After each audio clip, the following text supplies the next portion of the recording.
এবার কিন্তু বলে দিয়েছে, খালি দেখো যারা কোনোদিন কাজ করেনি তাদেরকে দিয়ে কাজ করাচ্ছি আজকে।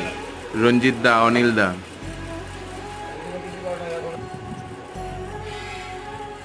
চন্ডিদা সাইড দাও, গাড়ি আসছে।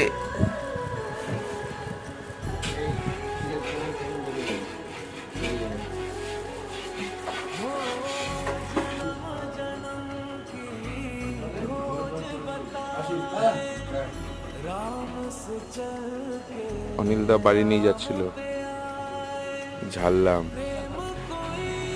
এবার বোঁদে অনিল দা 2 কিলো 3 কিলো জোগাড় করেছে। অনিল দা 2 কিলো, আর বাজারে একজন 3 কিলো, আর ঠাকুর মশাইও 4 কিলো বোঁদে নিয়ে চলে এসছে। তো অন্যান্যবার 3 কিলো বোঁদে থাকে, এবার 7 কিলো বোঁদে হয়ে গেছে। ভালো, একটু বোঁদে বেশি করে দেওয়া যাবে। খিচুড়ি আর আলুর দম সাথে আছে। একটা দুধ ঝেড়েছি অনিলদার থেকে, চাটা।